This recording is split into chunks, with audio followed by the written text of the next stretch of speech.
No sé exactamente en qué momento mi vida dejó de pertenecerme. A veces pienso que todo empezó aquella noche húmeda en que me adentré en el bosque siguiendo un resplandor verde, o un resplandor que no debería haber existido. Soy de un pequeño pueblo rodeado de pinos altos que crujen incluso cuando no hay viento. Desde niña escuché historias sobre las luces, pero siempre fueron cuentos de fogata, advertencias para que los más jóvenes no saliéramos solos. Yo no creía en nada de eso, hasta que lo vi. Era cerca de la medianoche. Había salido a caminar porque no podía dormir. La casa se sentía pesada, como si el aire estuviera esperando que yo hiciera algo. En cuanto crucé la cerca del patio, lo noté, una luz verde, pulsante, moviéndose entre los árboles como si respirara. No puedo explicar por qué la seguí. No corrí, no dudé, no pensé. Era como si un hilo invisible me hubiera tomado el pecho y me jalara hacia adelante. La luz se metía más y más al bosque.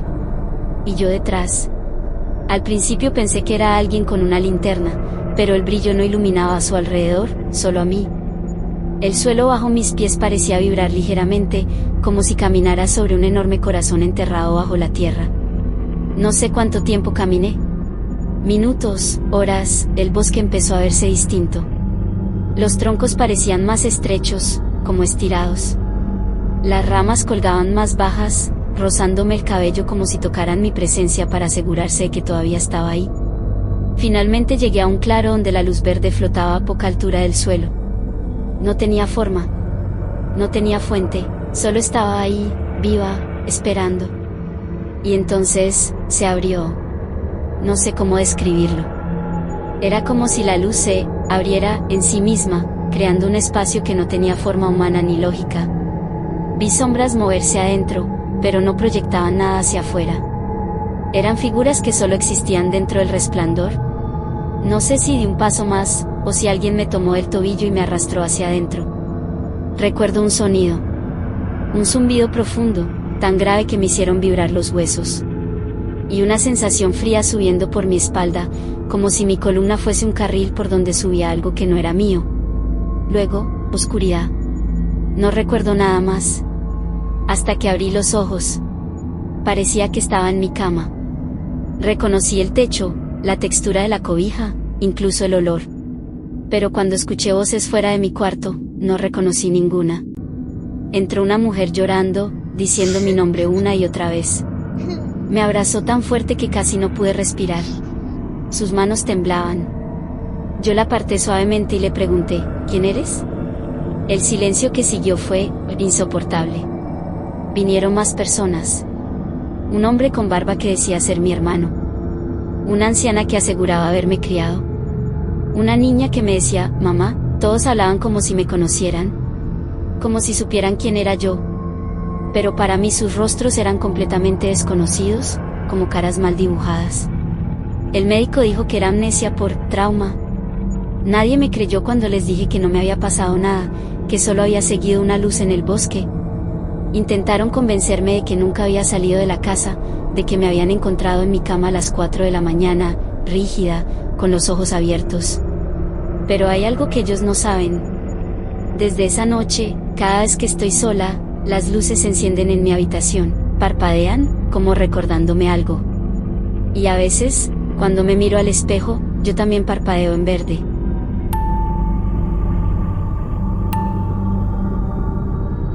Me llamo Daniel, o al menos eso me dijeron cuando volví. La verdad es que ya no sé si ese nombre me pertenece. Yo tenía 23 años cuando desaparecí. Es extraño decirlo así, porque para mí no pasaron ni 10 minutos, pero para el resto del mundo, pasaron 12 años completos. Todo comenzó una noche tranquila de campamento.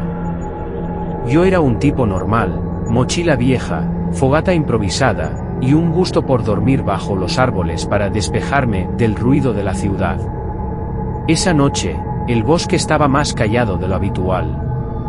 No se oían grillos, ni ranas, ni el chasquido del viento entre las ramas. Era como si todo estuviera conteniendo la respiración. Me acosté dentro de mi tienda y cerré los ojos. Y entonces, la luz apareció. Un destello verde, intenso, que atravesó la tela de la carpa como si fuera papel. Pensé que alguien había llegado con una linterna, pero la luz no proyectaba sombras, al contrario, parecía absorberlas. Salí. Sin zapatos, sin lámpara, solo siguiendo mi instinto, o algo más fuerte que él. La luz se movía entre los árboles como si me conociera. Se detenía cada cierto tiempo, como esperando que la alcanzara. Y yo, sin pensarlo, la seguía. No tenía miedo, tenía una sensación rara, como familiaridad. Como si ya hubiera estado ahí antes. En un momento, el bosque se abrió en un claro que no había visto en toda la tarde. El aire olía a metal, a tierra húmeda y a algo más, algo parecido a electricidad quemada. La luz estaba en el centro, flotando. Cuando di un paso hacia ella, escuché un sonido, un clic, como el de una cámara tomando una fotografía. Y todo se volvió blanco. Solo recuerdo un instante de absoluto silencio, como si el mundo hubiese detenido el movimiento. Luego, un frío seco se metió por mi nariz y bajó hasta los pulmones. Y de pronto, estaba de pie en el mismo lugar.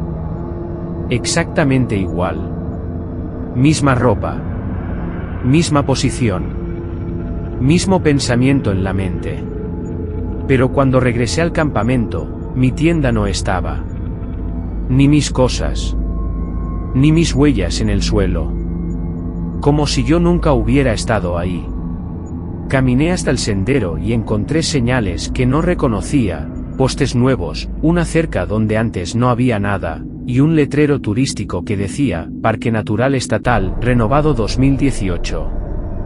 Yo desaparecí en 2006. Cuando llegué al pueblo cercano, vi autos distintos, tiendas nuevas, nombres desconocidos. La gente me miraba raro cuando les preguntaba la fecha. Cuando finalmente alguien me respondió, sentí que el estómago me caía al suelo. 12 años. 12 años completamente borrados, para todos menos para mí. Me llevaron con autoridades. Dijeron que mi identificación era antigua, que mi rostro coincidía con el de un joven desaparecido hacía más de una década, aunque yo no hubiera envejecido ni un día. Cuando me vi en un espejo por primera vez, me di cuenta de que era verdad. El mismo rostro. La misma barba de 2 días. La misma cicatriz en la ceja.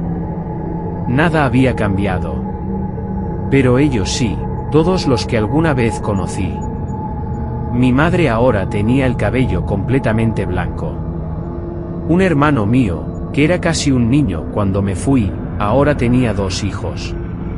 Una exnovia a la que todavía amaba, se había casado y tenía una vida que yo no reconocía. Para ellos, yo era un fantasma que regresó tarde.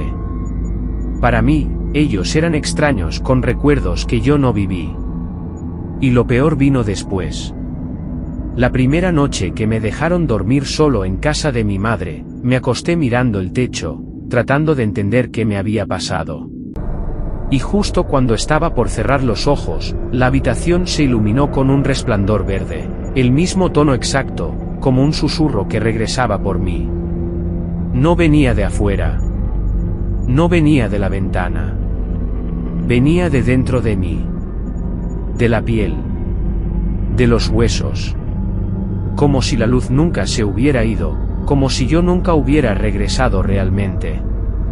Y a veces, cuando estoy a oscuras, tengo la sensación de que sigo allí, en aquel claro, detenido, todavía atrapado en un instante.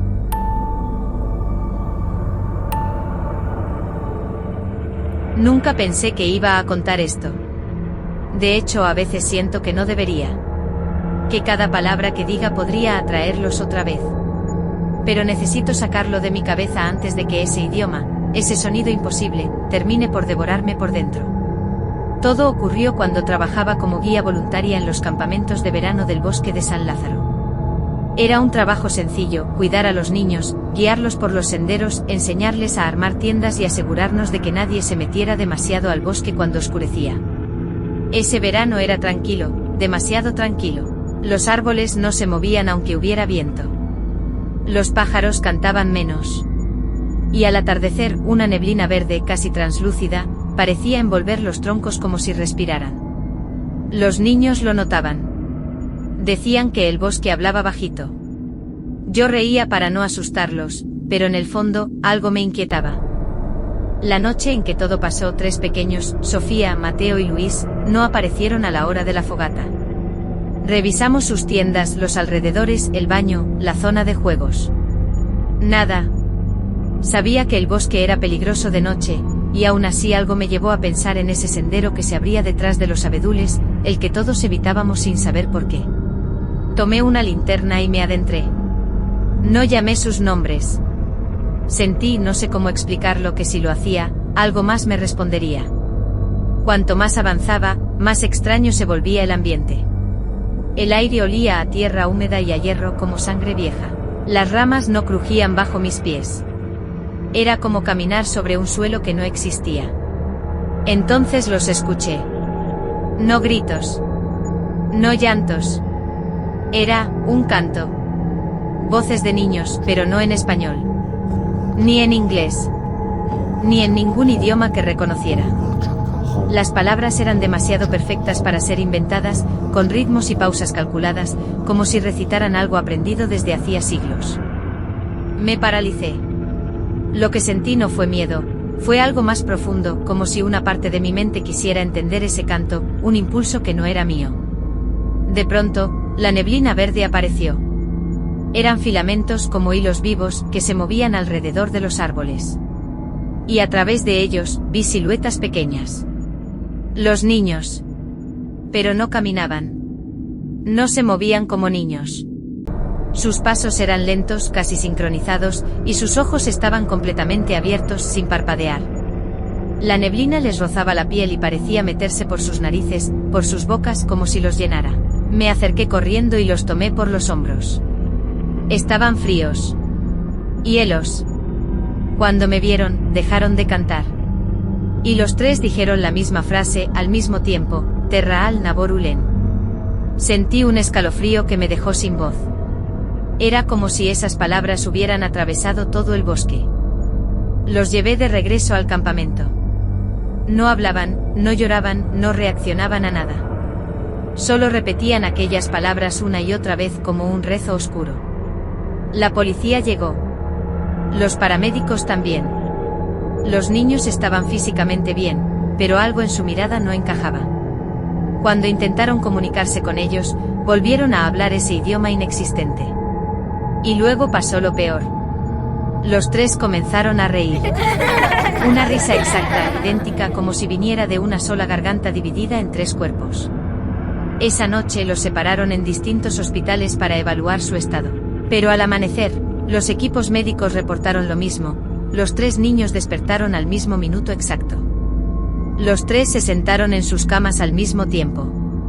Y los 3 pronunciaron la misma frase, al unísono. La luz nos enseñó cómo suenan los nombres que todavía no existen. Después de eso, los aislaron completamente. Yo intenté visitarlos, pero no me dejaron. Dijeron que no querían que el idioma se propagara. Lo peor, es que todavía lo escucho. A veces cuando cierro los ojos, escucho su canto. Lento. Rítmico. Perfecto. Y lo entiendo. Eso es lo que más me aterra. Porque ese idioma que nadie conoce ya no me es extraño. Siento que cada día lo comprendo un poco más. Que se está metiendo en mí palabra por palabra, como si yo también hubiera estado allí aquella noche. Como si la luz solo me hubiera dejado ir para que terminara de aprenderlo.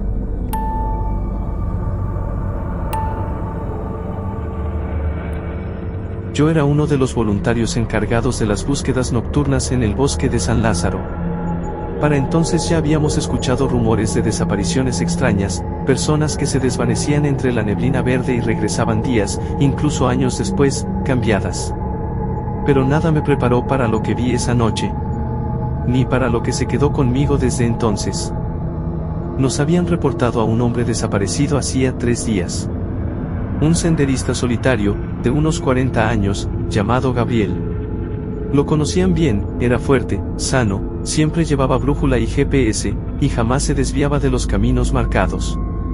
El tercer día, cuando ya dábamos casi por perdida la esperanza, algo apareció al borde del claro principal. Al principio pensé que era un animal, porque se movía torpe, como si no supiera usar sus piernas. Pero cuando me acerqué, lo reconocí. Era él. Gabriel. Sus ojos estaban hundidos, no por cansancio, sino por algo más. Como si hubiera visto demasiadas cosas en un tiempo demasiado corto. Le pregunté si estaba bien, si necesitaba agua. No respondió. Solo levantó la cara hacia mí, y durante un instante supe, sin que me lo dijera, que no estaba viendo mi rostro, sino otro detrás del mío. Y luego lo noté. El suelo. La luz de mi linterna proyectaba todo con nitidez. Mis botas tenían sombra. Los árboles tenían sombra. Incluso la bruma que comenzaba a formarse se oscurecía levemente al tocar la tierra. Pero Gabriel no. Nada en él proyectaba ni una sola línea de sombra. Me agaché, acercando la luz a sus pies. La luz pasaba por él como si no hubiera nada sólido. Como si fuera un hueco. Sentí un impulso irracional de retroceder. Quise llamar a los demás voluntarios, pero algo en mi garganta se cerró, como si la oscuridad misma me lo impidiera. Gabriel habló por fin. Pero no parecía hablar conmigo. Su voz temblaba, quebrada, como si viniera desde muy dentro. Se quedó allá, susurró. Me siguió. Y no me dejó ir hasta que acepté el intercambio. Yo quería preguntarle qué intercambio, pero él ya estaba temblando, abrazándose los brazos, como si tuviera frío. Y sin embargo, cuando lo toqué para sostenerlo, sentí su piel ardiendo con fiebre. ¿Dónde estuviste?, pregunté. No lo sé, susurró. Era un lugar sin arriba ni abajo, solo luz verde. Y algo que se movía detrás de mí, imitándome. Copiándome. ¿Una persona? No, respondió con rapidez. No era una persona. Era mi sombra. Mi pecho se apretó. Tragué saliva. Las linternas de los otros voluntarios empezaron a verse a lo lejos, acercándose. Y entonces él dijo algo que me heló la sangre. Ella quería salir, y yo quería volver. Lo único que pidió fue quedarse en mi lugar. Sentí que el bosque entero contuvo el aliento. Cuando los demás llegaron, Gabriel colapsó en mis brazos. Intentaron reanimarlo, estabilizarlo, cargarlo hacia una camilla improvisada. Pero yo no podía dejar de mirar el suelo. Ni una sombra. Ni un contorno. Nada. Como si el hombre estuviera incompleto. En el hospital, mantuvo los ojos abiertos durante horas, fijos en una esquina específica del cuarto, como si alguien invisible estuviera ahí. 3 enfermeras contaron lo mismo. A veces, la luz del cuarto parpadeaba brevemente, y la silueta oscura en la pared parecía aproximarse, aunque Gabriel siguiera inmóvil en la cama. Cuando intentaron apagar las luces para que descansara, él gritó. Gritó con una desesperación animal. Si apagan la luz, vuelve. Vuelve y toma lo que queda de mí. No dormía. No comía. No hablaba más del intercambio. Pero cada vez que la habitación se oscurecía un poco, su respiración se volvía irregular y su mirada se clavaba en las paredes donde, por instantes, parecía formarse una figura oscura que copiaba sus movimientos, con un atraso de 1 o 2 segundos. La última noche que lo vi, el pasillo entero del hospital estaba iluminado como si fuera mediodía. Nadie quería bajar la intensidad de las lámparas. Yo tampoco. Entré en su cuarto. Gabriel estaba sentado, mirando la pared.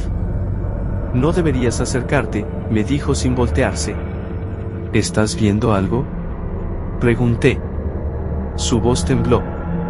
Ella está aprendiendo a moverse sin mí. Apreté la linterna en mi mano. Quise encenderla más, pero no servía de nada, la habitación estaba inundada de luz. ¿Qué quiere?, susurré. Gabriel tardó un largo rato en responder. Quiere mi lugar. Quiere existir afuera. Luego se giró hacia mí por fin. Y en su mirada había un vacío tan profundo que me sentí atrapado dentro de él. Y creo que no sabe distinguir entre tú y yo. Salí del cuarto sin decir más. A la mañana siguiente, Gabriel desapareció. No salió por ninguna puerta. Las cámaras no captaron nada. Solo hubo un instante, un parpadeo en los monitores del pasillo, y cuando la luz regresó, su cama estaba vacía. Lo único que quedó fue una sombra. Una sombra perfecta, intacta, dibujada en el suelo junto a la puerta. Como si alguien la hubiera dejado caer ahí al cruzar. Desde entonces, cuando camino por la noche, a veces siento un peso detrás de mí. Una pisada que no coincide con la mía. Un reflejo que se atrasa un segundo. Una forma que intenta copiarme, pero aún no lo logra del todo. Solo espero que no decida ofrecerme un intercambio.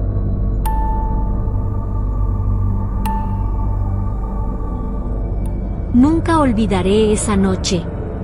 Todo comenzó con un aire extraño, pesado, como si el bosque contuviera un secreto que se negaba a revelar. Mis amigos habían decidido acampar más lejos de lo habitual, adentrándonos en un claro donde la oscuridad era casi absoluta, y la luna apenas lograba colarse entre las ramas. Yo me retrasé un poco, caminando despacio, disfrutando del silencio. Hasta que algo llamó mi atención, un resplandor verde, débil, casi hipnótico, que flotaba entre los árboles como si tuviera vida propia.